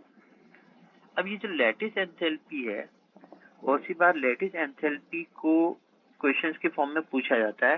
तो एक्चुअली कैटायन और एनायन के बीच में जो इंटरेक्शन है, जितनी ज्यादा पावरफुल इंटरेक्शंस होंगी लैटिस एंथैल्पी की वैल्यू उतनी ज्यादा हाई होगी। मैं थोड़ा सा लैटिस एंथैल्पी को और डिटेल डिस्कस कर लेता हूँ। देखो रुको, मैंने लिखा lattice enthalpy lattice enthalpy. Basically cation और एनायन के बीच में जो इलेक्ट्रोस्टैटिक इंटरेक्शन है, जितनी ज्यादा इंटरेक्शन होगी उतनी ज्यादा एनर्जी रिलीज होगी। अब ज्यादा एनर्जी रिलीज होने के लिए, इंटरेक्शन ज्यादा होने के लिए एक फैक्टर तो ये कहलाता है कि भाई उसका जो चार्ज है वो मैग्नीट्यूड ज्यादा होना चाहिए। तो हम कहते हैं चार्ज ऑन आयंस। आयंस पे जितना ज्यादा चार्ज होगा, higher the magnitude of the charge on the ions, higher will be the lattice enthalpy. तो चार्ज का मैग्नीट्यूड जितना ज्यादा होगा उतनी ज्यादा इंटरेक्शन होगी, जितनी ज्यादा इंटरेक्शन होगी उतनी ज्यादा एनर्जी होगी। दूसरा, जो चार्ज का जो डेंसिटी है, रेडियस ऑफ द आयन,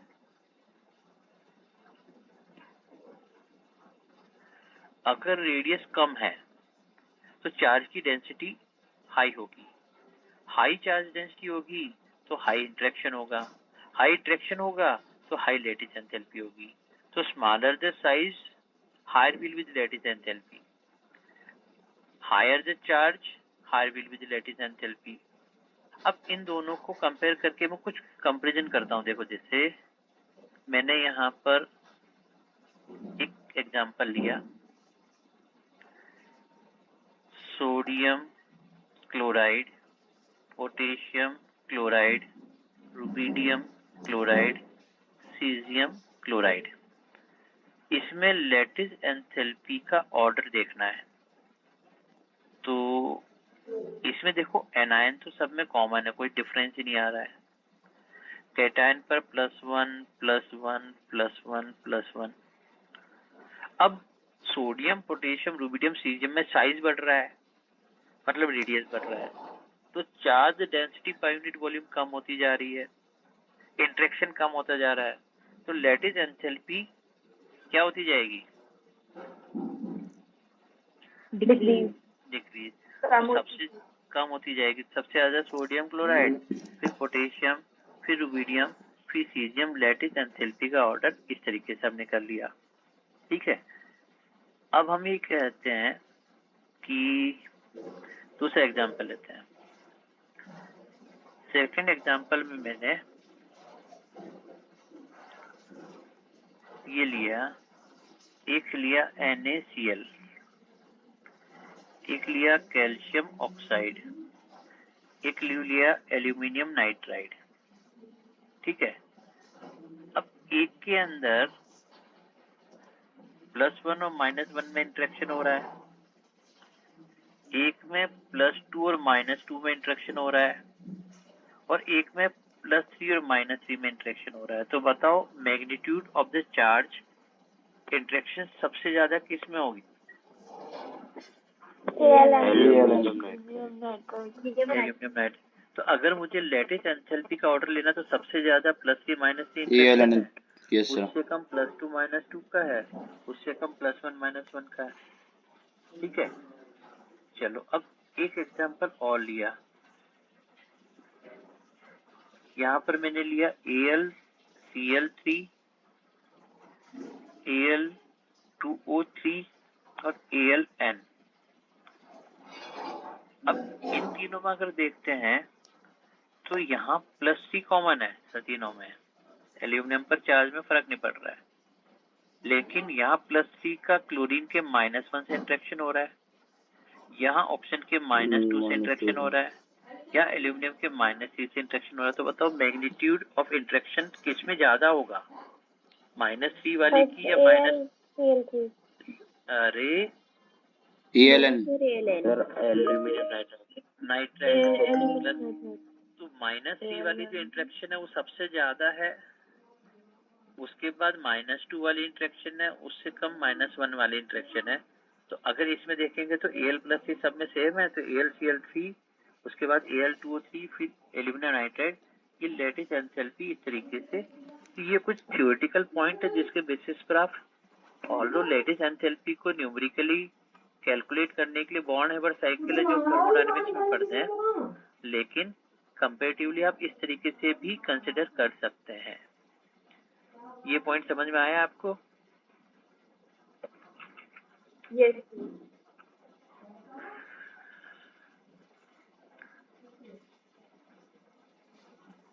अब हम यहाँ डिस्कस करते हैं बॉन्ड में polarity.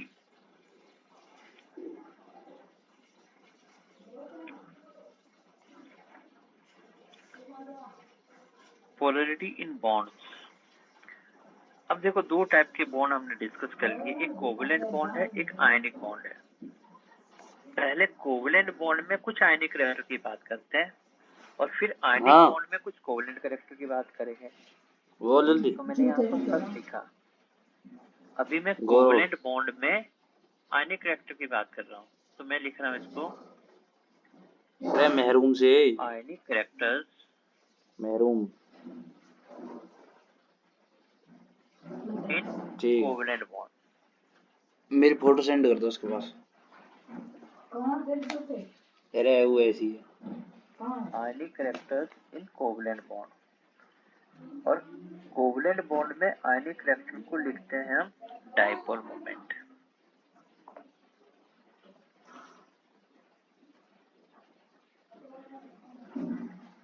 Ionic bond covalent bond में आयनिक कैरेक्टर को डाइपोल मोमेंट से रिप्रेजेंट कर रहे हैं। अभी हमने थोड़ी देर पहले ही डिस्कस किया था, जब आप इलेक्ट्रोनेगेटिविटी की बात कर रहे थे,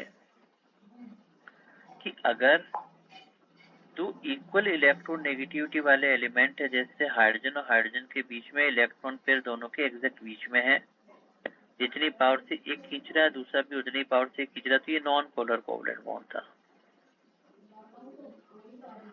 लेकिन अगर हाइड्रोजन और क्लोरीन के बीच में बात किया, तो हाइड्रोजन और क्लोरीन में इस शेयर्ड इलेक्ट्रॉन पेयर को अपनी ओर अट्रैक्ट करने की टेंडेंसी क्लोरीन की ज्यादा थी, हाइड्रोजन की कम थी, जिसकी वजह से इसके अंदर एक पार्शियल पॉजिटिव नेगेटिव चार्ज वाला कॉम्बिनेशन बना। ये बॉन्ड इस तरफ शिफ्ट हुआ, इलेक्ट्रॉन पेयर हाइड्रोजन और क्लोरीन के बीच में ये इलेक्ट्रॉन पेयर शिफ्ट हुआ टुवर्ड्स द क्लोरीन। यहाँ डेल्टा पॉजिटिव, यहाँ डेल्टा नेगेटिव चार्ज आ गया और ये एक पोलर मॉलिक्यूल बन गया। हमने कहा ये एक पोलर मॉलिक्यूल है, ये एक डाइपोल बन गया। अपोजिट पोल्स हो गए, पॉजिटिव नेगेटिव पोल्स हो गए, तो डाइपोल हो गया। अब डाइपोल का डायरेक्शन, मैग्नीट्यूड किस तरीके से रिप्रेजेंट करते हैं? लेस इलेक्ट्रोनेगेटिव से मोर इलेक्ट्रोनेगेटिव की तरफ एक ये ऐसा एरो लगाते हैं, जिसमें एक तरफ एरो एक तरफ ऐसे पॉजिटिव दिखा गया। तो इस टाइप का एरो शो करता है, क्या शो करता है? ये इलेक्ट्रॉन का मूवमेंट हाइड्रोजन से क्लोरीन की तरफ हो रहा है, electron density move towards chlorine, या लेस इलेक्ट्रोनेगेटिव से मोर इलेक्ट्रोनेगेटिव की तरफ की डायरेक्शन होती है। अब डाइपोल मोमेंट को किस तरीके से, क्या फॉर्मूला भाई, कैसे रिप्रेजेंट करते हैं डाइपोल मोमेंट को? Charge into distance. तो देखो डाइपोल मोमेंट को हम लिखते हैं charge, magnitude of the charge into distance between charges. तो चार्ज इनटू डिस्टेंस, ठीक है। अब ये जो डाइपोल मोमेंट है उसको सिंबल यूज करते हैं म्यू। चार्ज को अगर मैं लिखूं Q और डिस्टेंस को लिखूं D, ये Q into D, charge into distance, ये डाइपोल मोमेंट हो जाता है। अब ये डाइपोल मोमेंट की जो यूनिट है वो कौन सी यूज करते हैं? सागर से बात कर लेगा। डाइपोल मोमेंट की यूनिट लिखते हैं D/, capital D. Very good, capital D divide को शॉर्टकट में लिखते हैं। अब 1 डिवाई की वैल्यू कितनी होती है?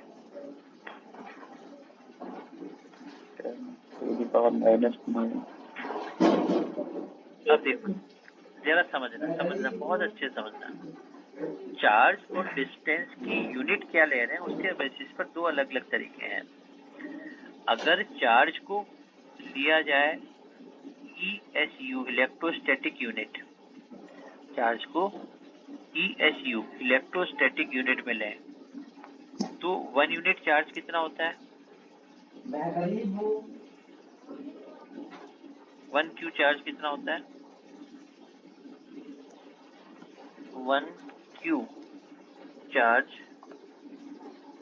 4.8 इंटू 10⁻⁻10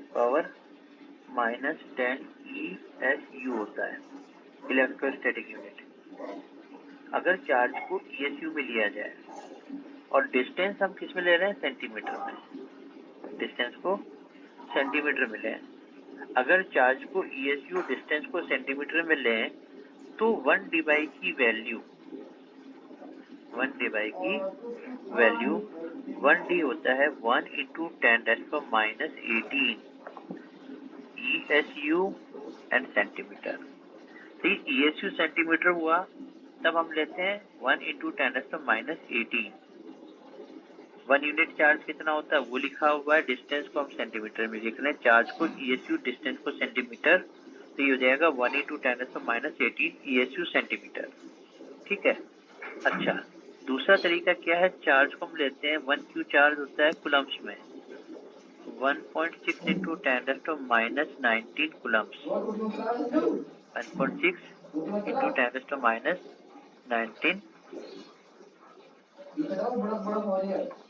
कुलम्स। और डिस्टेंस को हम लेते हैं मीटर के अंदर। अगर डिस्टेंस मीटर में चार्ज को कुलम्स में लिया जाए तो उस कंडीशन में 1 डिवाई की वैल्यू होती है 3.33 into 10⁻⁻30 coulomb and metre, coulomb into metre. तो ये कूलम और मीटर में लिया तो 3.33 इंटू 10⁻⁻30, और ESU सेंटीमीटर में लिया तो ये होता है 1 इंटू 10⁻⁻18 ESU सेंटीमीटर। ठीक है। अब जब हम कैलकुलेशन करते हैं कि किसी बॉन्ड में पोलैरिटी कितने परसेंट आयनिक करेक्टर है, तो परसेंटेज ऑफ आयनिक करेक्टर के लिए क्या फॉर्मूला यूज करते हैं?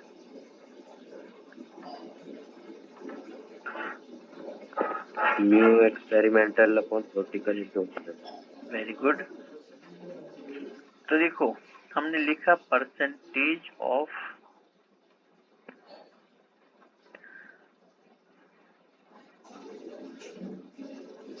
आयनिक character mu experimental over mu theoretical.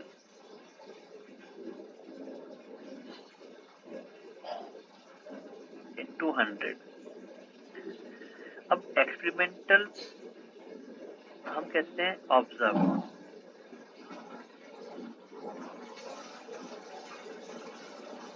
Experimentally भी ऑब्जर्व एंड थ्योरेटिकली भी कैलकुलेट। ये कैलकुलेटेड, तो कैलकुलेट कैसे कर रहे हैं? इंटू 100। तो ये जो Q इंटू डी लिखा है ना, ये वाला, ये थ्योरेटिकल है, थ्योरेटिकली चार्ज इंटू डिस्टेंस। तो अब mu experimental over mu theoretical into 100 करें या ऑब्जर्व ओवर कैलकुलेटेड इंटू 100 करें, तो ये तरीका है डायपोल मोमेंट के लिए। ठीक है। और अगर डायपोल मोमेंट इलेक्ट्रोनेगेटिविटी डिफरेंस की वजह से आता है, तो यहाँ पर इलेक्ट्रो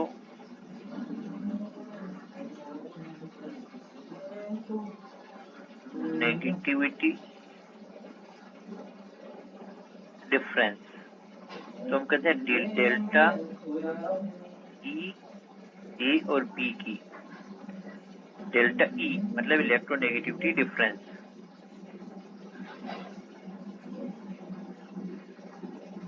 मतलब electronegativity of A minus electronegativity of B.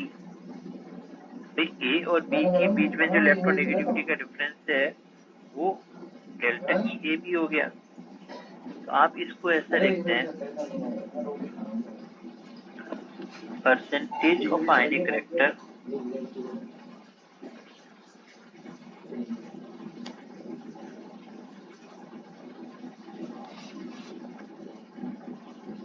Into delta EAB 16 into delta EAB 3.5 into delta EAB का square 16 into delta EAB plus 3.5 into delta EAB का स्क्वायर करते हैं तो उस तरीके से डाई एटॉमिक मॉलिक्यूल्स में परसेंटेज ऑफ आयनिक रिएक्टर आप फाइंड आउट कर लेते हैं। और दूसरा तरीका हमारे पास होता है एक्सपेरिमेंटल ओवर थियोरेटिकल इनटू 100। दोनों तरीके यहाँ पर आपके सामने लिखे हुए हैं। जैसा क्वेश्चन में गिवन हो उस तरीके से आप यहाँ पर कैलकुलेट कर सकते हैं। यहाँ तक का पोर्शन समझ में आया आप लोगों को? Yes sir. Yes sir. अब देखिए मेजरली हमें मॉलिक्यूल के स्ट्रक्चर को देखते हुए मॉलिक्यूल पोलर है या नॉन पोलर है, इस टाइप के क्वेश्चन ज्यादा फ्रिक्वेंटली पूछे जाते हैं। मॉलिक्यूल इज पोलर और नॉन पोलर, इस टाइप के क्वेश्चंस हैं। तो स्ट्रक्चर के हिसाब से अब हम डिस्कस कर लेते हैं। नोट किया हो तो इसको आगे बढ़ा दूं मैं थोड़ा सा। Yes sir. अब देखिए यहाँ पर हम कहते हैं कि अगर डाई एटॉमिक मॉलिक्यूल है, डाई एटॉमिक मॉलिक्यूल है, दो कॉम्बिनेशन, या तो दोनों एटम एक जैसे हैं तो हम कहते हैं होमोन्यूक्लियर,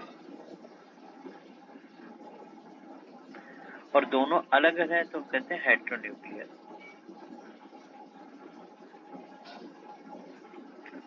अगर होमोन्यूक्लियर है जैसे F2, O2, N2, Cl2, H2, अगर दोनों एटम एक जैसे हैं तो उनमें क्या इलेक्ट्रोनेगेटिविटी डिफरेंस होगा क्या? नहीं होगा। तो क्या कहेंगे, पोलर कहेंगे या नॉन पोलर? Non polar. तो हम कहेंगे भाई सारे के सारे तो है नॉन पोलर, ठीक है। लेकिन अगर होमोन्यूक्लियर की जगह हेट्रोन्यूक्लियर है जैसे HF, HCl, HBr, HI, तो उस केस में क्या होगा, इनमें इलेक्ट्रोनेगेटिव डिफरेंस है। डायपोल का डायरेक्शन किस तरफ हुआ, लेस इलेक्ट्रोनेगेटिव से मोर इलेक्ट्रोनेगेटिव की तरफ, और ये सारे के सारे क्या हो जाएंगे, पोलर हो जाएंगे। तो देखो डाई एटॉमिक में तो हम डायरेक्ट बता देते हैं, होमोन्यूक्लियर है तो नॉन पोलर होगा, और हेट्रोन्यूक्लियर है तो पोलर होगा। लेकिन अगर पॉली एटॉमिक है,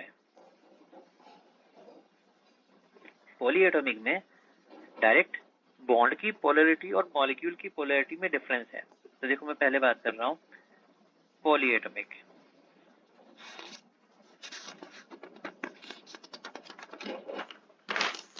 अब देखना पॉली एटॉमिक के अंदर, जैसे मैंने एग्जांपल लिया कार्बन डाइऑक्साइड C+O+O। अब कार्बन और ऑक्सीजन का जो बॉन्ड है वो बॉन्ड पोलर है, bond is polar, but as a whole molecule CO2 is non polar. देखो कार्बन ऑक्सीजन बॉन्ड की पोलैरिटी इस तरफ जा रही है, एक बॉन्ड पोलर है। इस कार्बन ऑक्सीजन की बॉन्ड की पोलैरिटी इस तरफ। अब ये जो डायपोल्स होते हैं आप इनको ट्रीट करते हैं एज ए वेक्टर, वेक्टर्स की तरह ट्रीट करते हैं। जैसे आप वेक्टर्स पढ़े हुए हैं, आपने वेक्टर्स का एडिशन सब्ट्रैक्शन करते हैं, नेट रिजल्टेंट देखते हैं। तो dipoles is also like just like a vector sum quantity, आप उनको वेक्टरली ऐड सब्ट्रैक्ट करते हैं, नेट रिजल्टेंट देखते हैं। तो बताओ इस CO2 का नेट रिजल्टेंट क्या हो जाएगा, जीरो। डायपोल मोमेंट आउट हो गया, तो डायपोल मोमेंट इसका जीरो हो जाएगा, नेट रिजल्टेंट उसका जीरो हो गया। तो हमने कहा ये नॉन पोलर हो गया, डायपोल मोमेंट इसका कैंसिल आउट हो गया, ठीक है। अब मैंने एग्जांपल लिया BF3,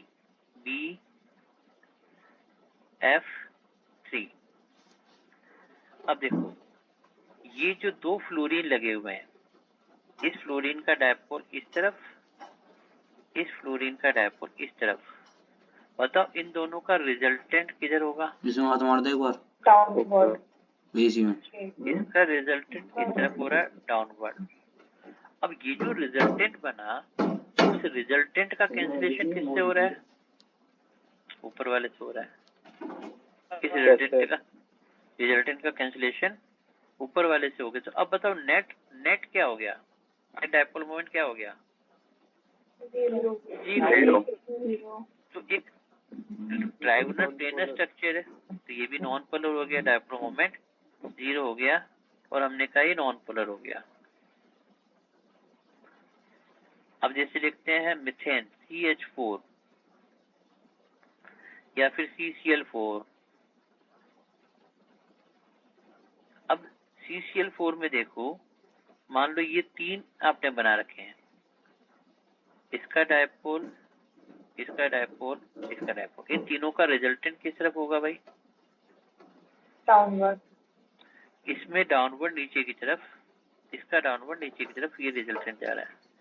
अब ये जो रिजल्टेंट है, इस रिजल्टेंट का कैंसिलेशन किससे हो रहा है, ऊपर वाले से, रिजल्टेंट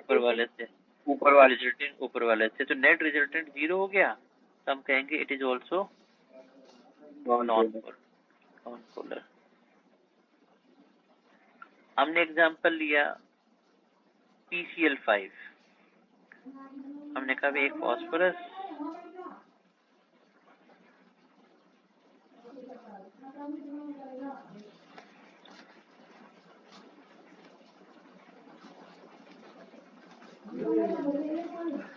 अब जो एक प्लेन में ट्रायंगल वाले 3 हैं, 1, 2 एंड 3, इन तीनों का रिजल्टेंट आपस में कैंसिल हो गया, और एक टॉप एक बॉटम, इन दोनों का आपस में कैंसिल हो गया। तो नेट रिजल्टेंट क्या हो जाएगा, 0। ये भी कैसा हो जाएगा, non polar non polar. Non polar non polar. फिर हमने लिखा SF6,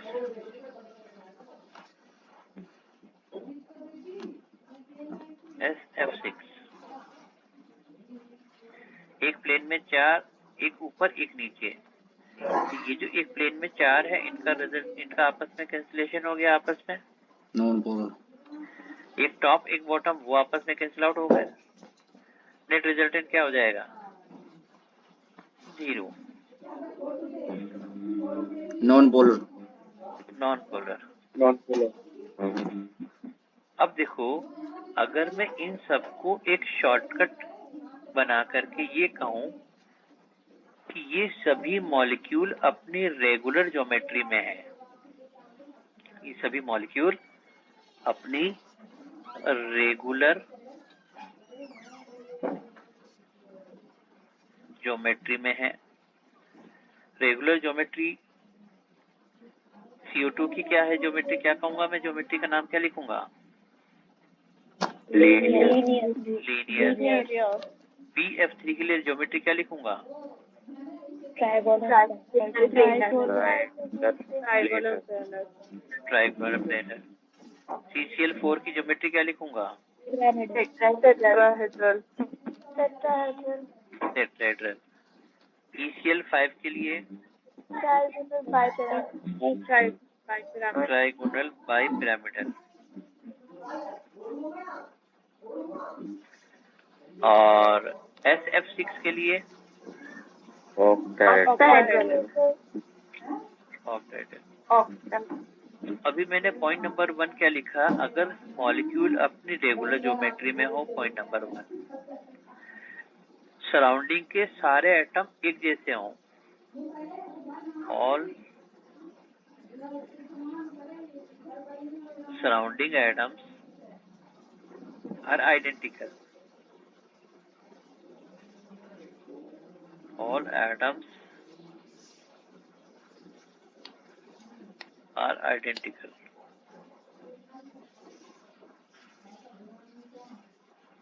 और कोई लॉन पेयर नहीं हो, नो लॉन पेयर,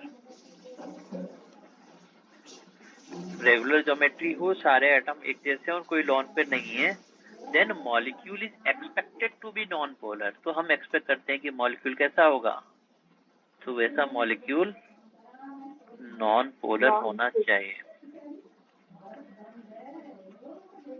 लेकिन अगर रेगुलर ज्योमेट्री नहीं है, मतलब उसमें डिस्टोर्शन हो रहा है, क्यों हो रहा है? क्योंकि उसके अंदर लॉन पेयर प्रेजेंट है या सराउंडिंग के एटम एक जैसे नहीं है, तो मॉलिक्यूल में पोलैरिटी होगी, क्योंकि नेट रिजल्टेंट कैंसिल आउट नहीं होता है। तो अब देखो कुछ एग्जांपल हम पोलर के ले लेते हैं। यहाँ तक नोट कर लिया था आपने ये सभी? Yes sir. ठीक है। तो अब जैसे हमने लिया CO2 नॉन पोलर है, लेकिन SO2 सल्फर डाइऑक्साइड SO2 एक लॉन पेयर यहाँ पर आ गया।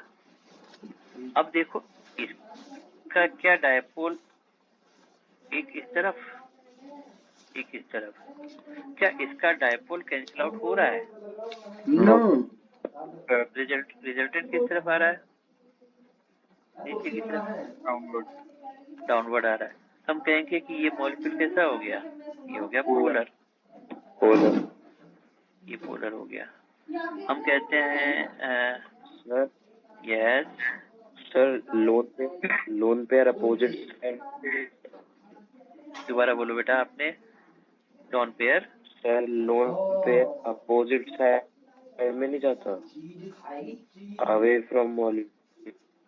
हाँ, लॉन पेयर तो ऊपर की तरफ लिखा ही है ना, अपोजिट साइड ही तो है, जिस तरफ रिजल्टेंट है उसका अपोजिट है। लॉन पेयर अपोजिट उसका डायपोल लोन पेयर की तरफ में नहीं, इसमें देखो। अच्छा, मैं समझ गया आपकी बात।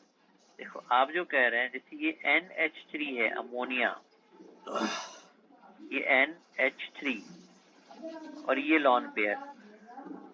अब इसका रिजल्टेंट जाएगा लॉन पेयर की तरफ, हमेशा लॉन पेयर की तरफ जाए, ऐसा थोड़ा ना है। इसमें देखो NH3 में टुवर्ड्स नाइट्रोजन है, इसमें टुवर्ड्स नाइट्रोजन है, इसमें टुवर्ड्स नाइट्रोजन है, तो इसका रिजल्टेंट अब जाएगा टुवर्ड्स लॉन पेयर इस तरफ। लेकिन SO2 में ऑक्सीजन से सल्फर से ऑक्सीजन की तरफ जा रहा है, तो इसका टुवर्ड्स डाउनवर्ड जाएगा, अपोजिट टू लॉन पेयर। वो तो लॉन पेयर का कंट्रीब्यूशन ही होता है, उसका डायपोल का डायरेक्शन है। अच्छा, NH3 भी पोलर है, NH3 भी पोलर। अब मैंने एक काम किया, हाइड्रोजन में तो रखा है ऐसा ही, लेकिन हाइड्रोजन की जगह लगा दिया फ्लोरीन F, NF3। यहाँ भी एक लॉन पेयर है। अब बताओ, नाइट्रोजन और फ्लोरीन में से इलेक्ट्रोनेगेटिव किसकी ज्यादा? फ्लोरीन। अब बताओ, इसका जो डायपोल है उसका रिजल्टेंट किस तरफ होगा? इसका डाउनवर्ड होगा। तो ये भी पोलर है। Now which one is more polar, NH3 और NF3?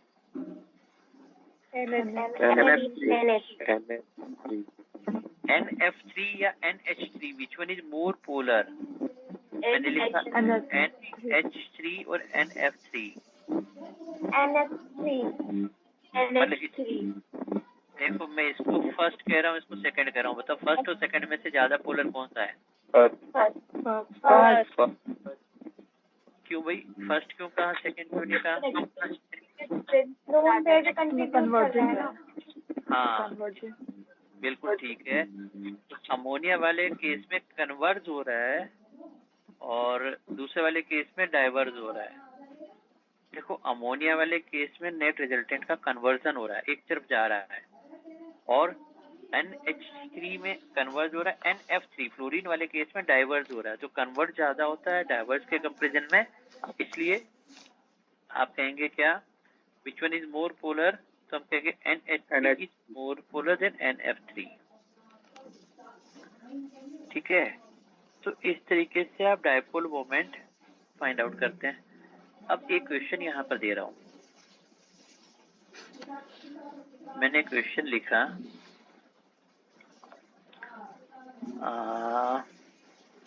यहाँ लिखता हूँ, PF3Cl2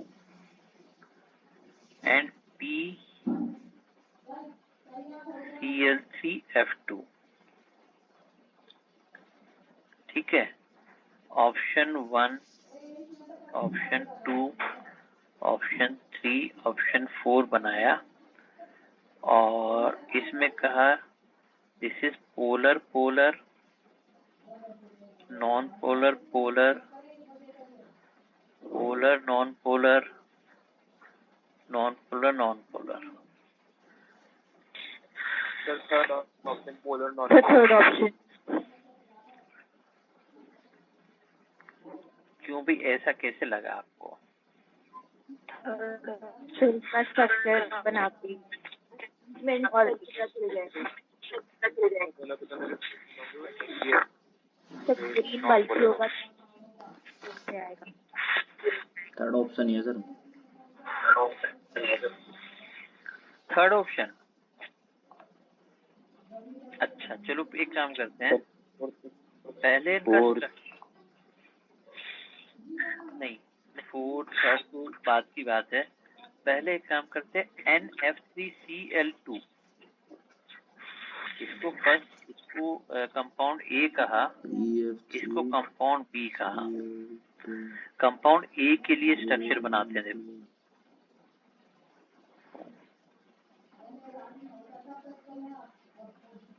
एक पी,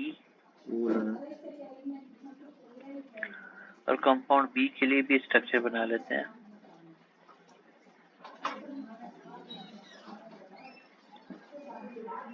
ठीक है, कंपाउंड ए में क्या 3 F है 2 Cl है, तो लार्जर जो एटम होते हैं उनको कहाँ रखते हैं, एक्सियल पे या इक्वेटोरियल पे?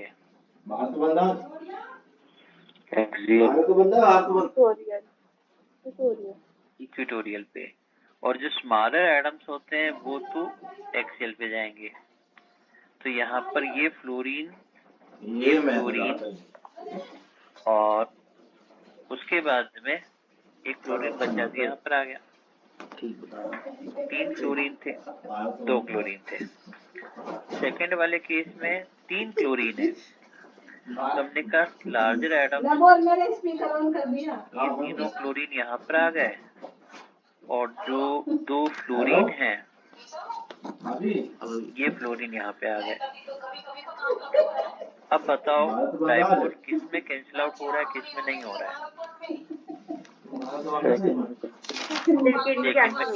सेकंड में कैंसिल आउट हो गया, तो हम कहेंगे सेकंड में हो गया नॉन पोलर, कैंसिल आउट हो गया, और फर्स्ट में कैंसिल आउट नहीं हो रहा है, ये हो गया पोलर। तो पहला पोलर है, दूसरा नॉन पोलर है, पोलर नॉन पोलर, इसका मतलब ऑप्शन क्या बन गया? आज जल्दी आ गए थर्ड ऑप्शन बन गया। Third option sir, third option, third option बन गया।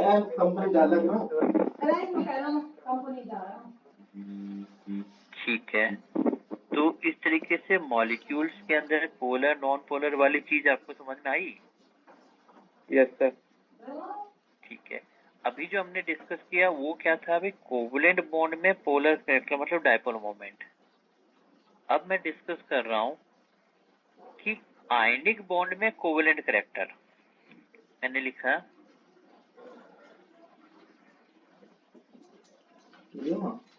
कोवेलेंट। अरे शादी हो जाए डिम्पी ना, डिम्पी जान हो आप मेरे साथ, आपने देखी हो वहाँ पे, जब वहाँ पे गए थे तो एक शादी में आप गए थे हमारे साथ।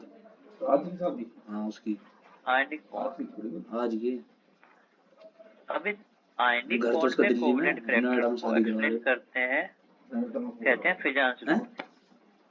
होटल बुक करा उन्होंने।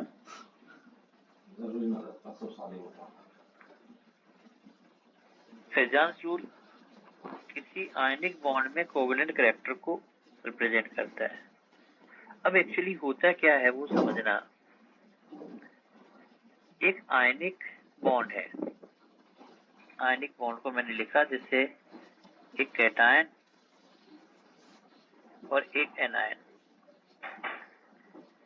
ये कैटायन है और ये एनायन है।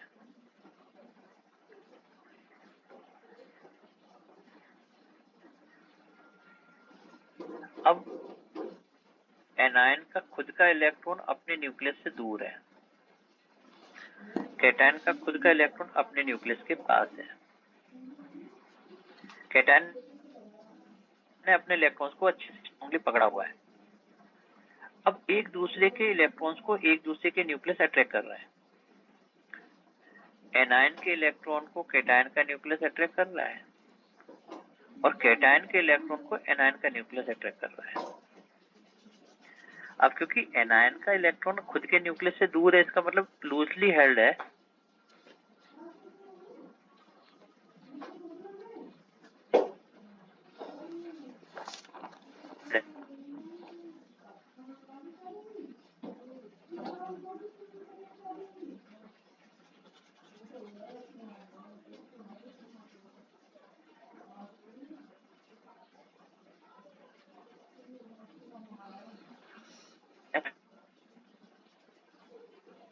क्या हुआ?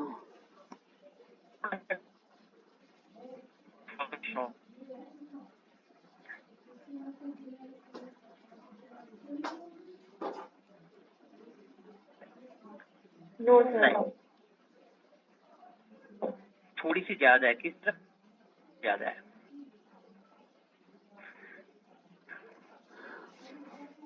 और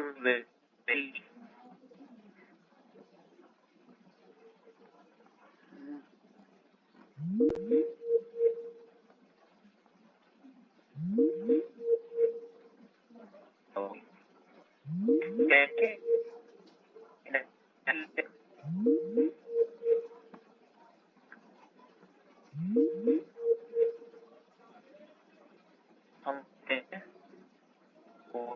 और एनायन पोलराइज हो रहा है,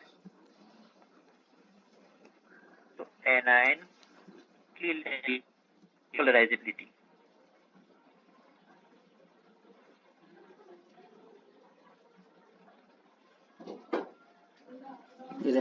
वाईफाई के साथ छेड़ दिया, क्लास बंद होने लगी। जितना छोटा कैडेंस होगा उतनी ज्यादा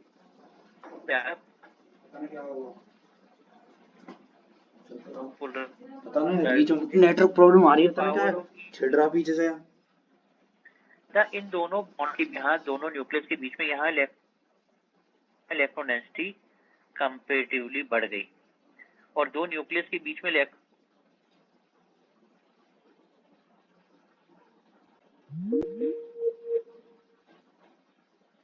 मान लो अगर मैं कहता हूँ हाइड्रोजन, तो एक हाइड्रोजन दूसरा हाइड्रोजन, दोनों हाइड्रोजन के न्यूक्लियस के बीच में ये जो इलेक्ट्रॉन डेंसिटी वो ज्यादा है ना, शेयर्ड इलेक्ट्रॉन